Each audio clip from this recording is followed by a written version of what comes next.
AVM morning news కి స్వాగతం. ముందుగా హెడ్లైన్స్. ఏవిఎం మార్నింగ్ న్యూస్ లో హెడ్లైన్స్: సర్పంచ్ ఎన్నికలు ముందు, ఆ తర్వాతనే ఎంపీటీసీ జెడ్పీటీసీ ఎన్నికలు. రాహుల్ ప్రియాంకల మధ్యలో రేవంత్.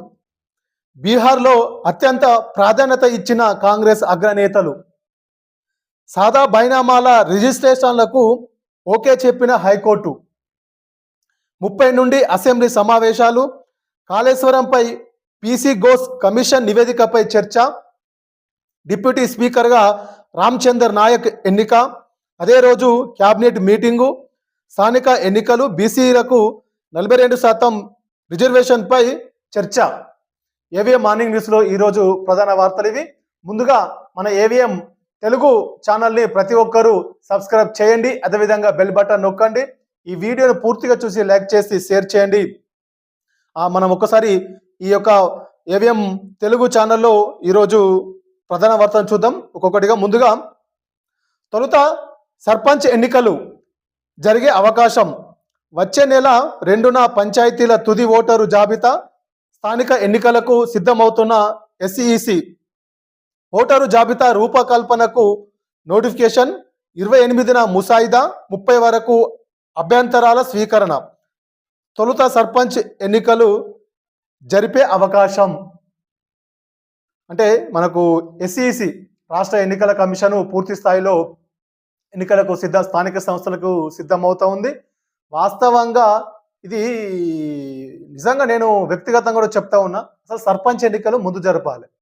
ఎంపీటీసీ జెడ్పీటీసీ ఎన్నికలు కొంత లేట్ అయినా కూడా ప్రజలకు ఇబ్బంది ఏమి ఉండదు. వాస్తవంగా గ్రామాలలో గ్రామ పంచాయతీల పాలక వర్గాలు లేక గ్రామాలలో ఉన్నటువంటి ప్రజలకు చాలా ఇబ్బంది అవుతుంది. గ్రామాల్లో చాలా సమస్యలు ఎక్కువ అవుతూ ఉన్నాయి. ఇది వాస్తవమైన విషయం. ఎందుకంటే గ్రామ పంచాయతీ పాలక వర్గాలు ఉండాలి ఎప్పటికి కూడా. మరి ఈ ఆలోచన కూడా మంచిదే.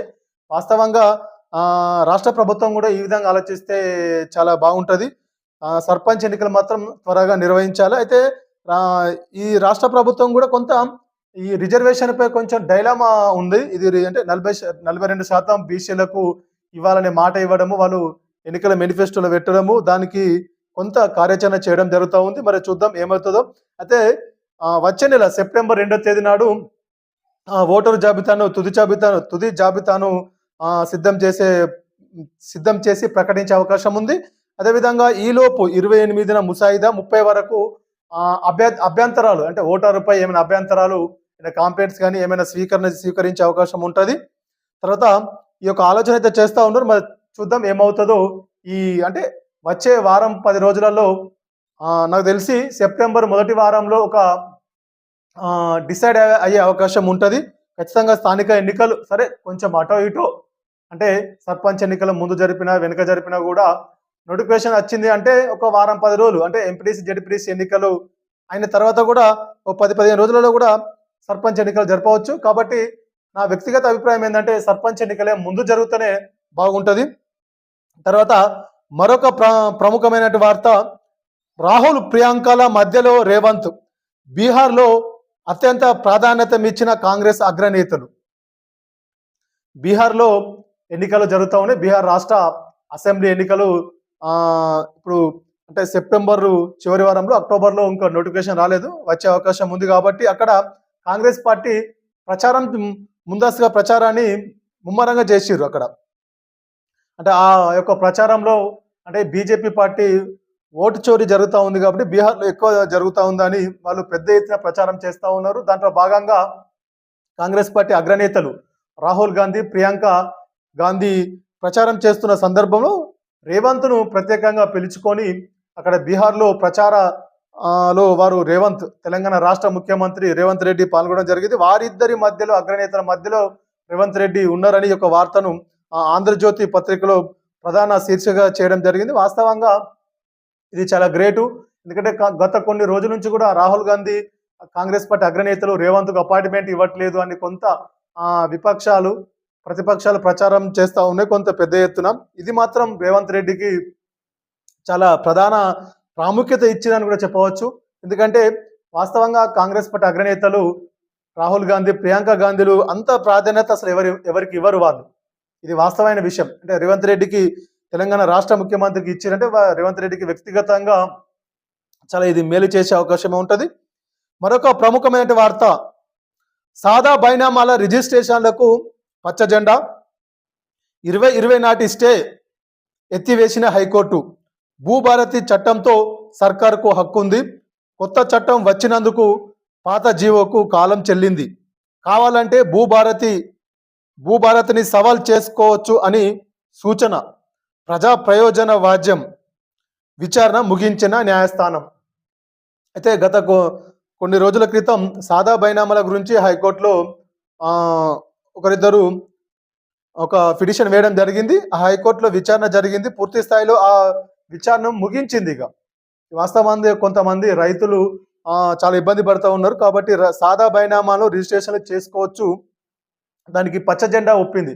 అంటే ప్రభుత్వం ఒప్పుకుంటే, ప్రభుత్వము గ్రీన్ సిగ్నల్ ఇస్తే అది ప్రభుత్వం చేతిలో ఉంటుంది. కాబట్టి ప్రభుత్వము నిర్ణయం తీసుకుంటే రిజిస్ట్రేషన్ చేయొచ్చు అని హైకోర్టు తీర్పు ఇవ్వడం జరిగింది. 2020 నాటి స్టే ఎత్తివేసిన హైకోర్టు. భూభారతి చట్టంతో సర్కారుకు హక్కు ఉంది. కొత్త చట్టంపై వచ్చినందుకు పాత జీవోకు కాలం చెల్లింది. అంటే భూభారతి వచ్చింది కాబట్టి భూభారతిపై మీకు ఏమైనా అనుమానాలు అపోహాలు ఉంటే దాని మీద మీరు పిటిషన్ వేసుకోవచ్చు అని, అంటే పిటిషన్ దారికి ఒక సూచన చేయడం జరిగింది. ఇది కూడా కొంతమంది రైతులకు, మాత్రం చాలా మంది రైతులకు ఇది చాలా ఉపయోగపడే అవకాశం ఉంటుంది. సాదా బైనామాల కోసం చాలా మంది గ్రామాలలో రైతులు ఎదురు చూస్తూ ఉన్నారు. ఇది మంచి తీర్పు. ఇది వాస్తవంగా రైతులకు, అంటే రైతులు కూడా ఇది ఉపయోగించుకోవాల్సిన అవసరం కూడా ఉంటుంది. సాదా బైనామాలకు పచ్చ జెండా, అంటే కొంత ఇది హైకోర్టులో స్టే ఉండే, అది స్టేను ఎత్తివేసి హైకోర్టు, తెలంగాణ రాష్ట్ర హైకోర్టు తీర్పు ఇవ్వడం జరిగింది. 30 నుండి అసెంబ్లీ సమావేశాలు.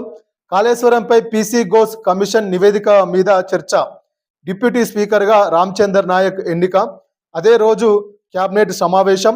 స్థానిక సంస్థల ఎన్నికలు. బీసీలకు 42% రిజర్వేషన్పై చర్చించనున్న మంత్రివర్గం. ఈ నెల 30 నుండి తెలంగాణ రాష్ట్ర అసెంబ్లీ సమావేశాలు జరగనున్నాయి. దీంట్లో ముఖ్యంగా కాళేశ్వరంపై పీసీ ఘోష్ కమిషన్ ఇచ్చినటువంటి నివేదిక మీద చర్చించనుంది. అంటే తెలంగాణ రాష్ట్ర అసెంబ్లీ సమావేశంలో డిప్యూటీ స్పీకర్గా రామచందర్ నాయక్ ఎన్నిక. అదే రోజు క్యాబినెట్ సమావేశం. స్థానిక సంస్థల ఎన్నికల రిజర్వేషన్లపై 42% బీసీలకు రిజర్వేషన్పై చర్చించనున్న మంత్రివర్గ సమావేశం. ముఖ్యంగా ఈ అసెంబ్లీ సమావేశాలు అంటే ముఖ్యంగా బీఆర్ఎస్ పార్టీని ఎండగట్టాలి. కాళేశ్వరంపై జరిగినటువంటి అవినీతిమై అక్రమాలపై పూర్తి స్థాయిలో పీసీ ఘోష్ ఇచ్చినటువంటి కమిషన్ నివేదిక ఇచ్చినటువంటి దానిపై నివేదికపై చర్చించనుంది. పూర్తి స్థాయిలో చర్చించి అంటే బీఆర్ఎస్ పార్టీని ఎండగట్టి తెలంగాణ ప్రజలకు వివరించాలని కాంగ్రెస్ పార్టీ, తెలంగాణ రాష్ట్ర ప్రభుత్వం ముఖ్యంగా ఆలోచనతో ఉంది. ఎండగట్టి ఎన్నికలకు, స్థానిక సంస్థలకు ఎన్నికలు పోవాలనే ఉద్దేశంతో ఈ సమావేశం జరుగుతూ ఉంది. ముఖ్యంగా అదే రోజు కూడా డిప్యూటీ స్పీకర్గా రామచందర్ నాయక్ను ఎన్నిక జరగనుంది. ముఖ్యంగా అదే రోజు కూడా తెలంగాణ రాష్ట్ర కేబినెట్ మంత్రివర్గ సమావేశము జరగనుంది. అదే రోజు ఆ మంత్రివర్గ సమావేశంలో స్థానిక సంస్థలలో బీసీలకు 42% రిజర్వేషన్పై చర్చించనుంది. తుది తీర్పు అంటే తుది నిర్ణయం కూడా తీసుకునే అవకాశం ఉంది.